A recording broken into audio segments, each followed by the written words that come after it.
Hello, I'm Lieutenant Colonel Stan Paregien, the 932nd Airlift Wing, and today we have a special guest with us, our Air Force Reserve Command Chief, Master Sergeant Ericka Kelly. Chief, glad to have you here today. Hi, sir. How are you? Great. We're going to talk about motivation, resiliency, and getting through tough times. And Chief, we want to go back a few years, back before this present time, back when you were in another country. Okay. Tell us about some of the challenges you had starting out. My goodness. Well, I can tell you that I grew up in extreme poverty. No water, no electricity, dirt floor.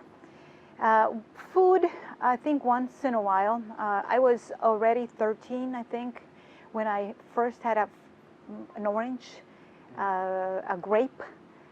In those days growing up, the most important thing was my two brothers. Some of you know that at the age of 5, I was left behind. My brothers were 4 and 3. And in that room, when my mom left, she locked the door from the outside, leaving the 3 of us alone in darkness. We were in that horrible place for 7 days. Our grandmother is the one who rescued us. And she became our mom. And our mother just faded from our memories until maybe I was 12. And there was an earthquake. So survived an earthquake in which we became homeless. We were on the street, and the news made it to the States. My mother, who lived in California with her new husband, heard of the news, decided to go back. When she saw the conditions that we were in, she decided to bring us back. The problem was that she was a complete stranger, right? And she brought us by force. I have to say that. We did not want to come with her. So coming to the States at the age of 12, it was, for me, it was a horrific, I don't want to say even adventure. It was just a horrific phase of my life. I was with a woman that I did not care for. I was in a culture where I did not understand. I didn't understand the language. I didn't understand the education system. And for me and my brothers, it was just a nightmare. Were you always thinking, I'm going to be a military type person, or how did you join the military? I mean, coming right out of high school, how did that happen? Yes, sir. So of course, so coming from Central America, I was born in Guatemala, and coming to this wonderful, awesome land, I learned early on, I think maybe a few months after I started school, that there was something different about being in America. I started, my way of thinking changed completely. And I wanted to say thanks. Even though I just shared with you that I wasn't comfortable coming here, I was once I understood why I was here. I wanted to be in the military. I wanted to make a difference. And I wanted to also make a difference for others, of course. Add value to others, of course.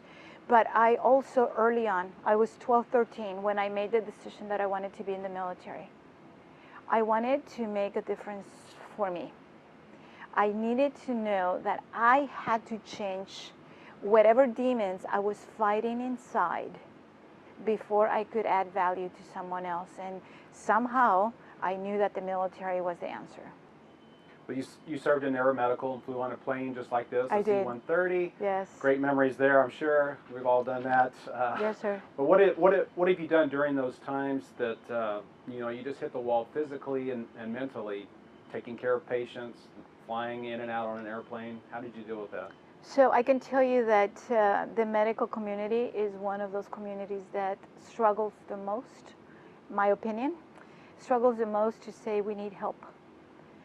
It took me years to say that I needed help. Flying AE for years and years and years, it just added up. And if I may tell you a quick story, my first mission going into Iraq. The litters, just like this, they're 5 high. In the 5th litter is a patient, 250, Marine, young, scared of turbulence. So here I am as the medic in charge of a whole section of that plane, climbing, right? Climbing on these litters. And I remember getting to him and touching him and feeling that there was something wrong and understanding that he needed further surgery, right? I saw his fear. And I did something that maybe my brothers and sisters in the medical field might go, but I took my glove off and I put my hand on his forehead. And I can tell you, sir, that the minute that human to human touch took place, that young man started shaking, tears, holding a picture, wife, baby.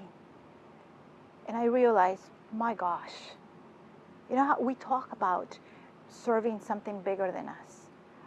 That was the moment for me. My gosh. When we're deplaning, I'm on one side of the plane, he's on the other side of the plane. I'm looking for him. And guess what? He's looking for me. And I tell this story, sir, because it's part of me now.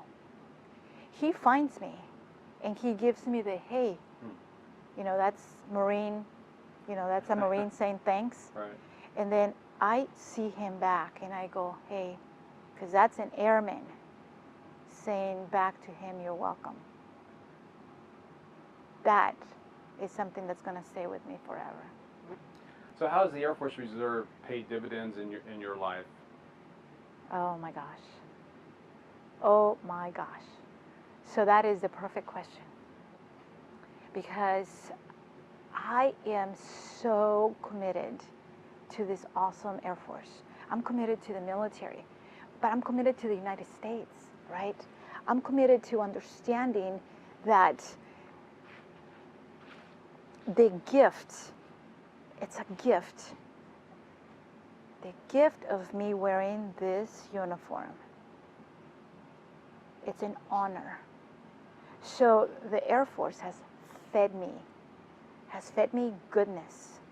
Awesome commanders, awesome enlisted have given me, little me, an opportunity.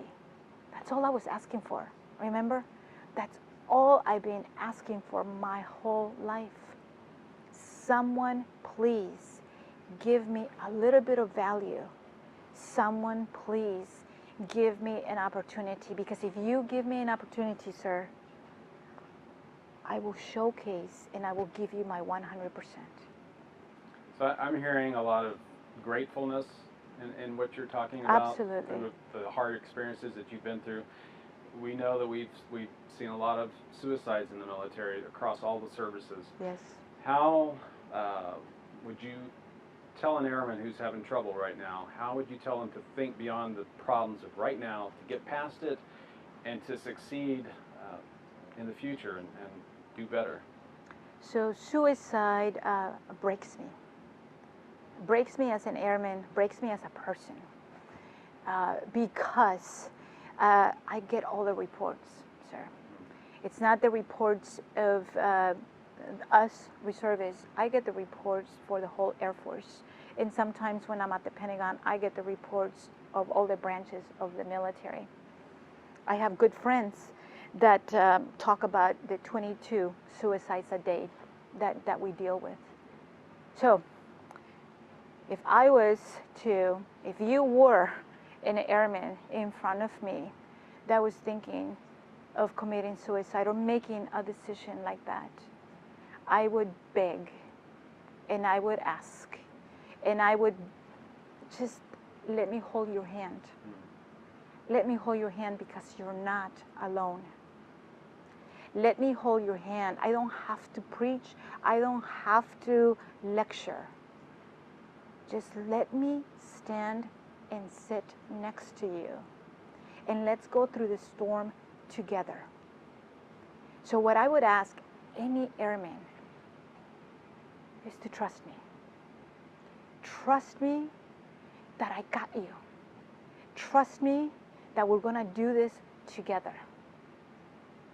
I think that sometimes we feel, and I've been there, so I've been there, we feel completely helpless and completely hopeless. And when we are in that dark place, we don't know where the door is. But if someone comes, sir, if someone comes and says, I know the way, the only thing you need to do is just give me your hand. Then we can do it. Awesome. Thank you, Chief, for being here today. Thank you, sir. We're going to put up some telephone numbers on the screen for suicide awareness, and folks need to make a call. You know, this is for both our civilian community Absolutely. and our military. Yes, sir. So we sure appreciate your time. I appreciate you, sir. Thank you so, so much.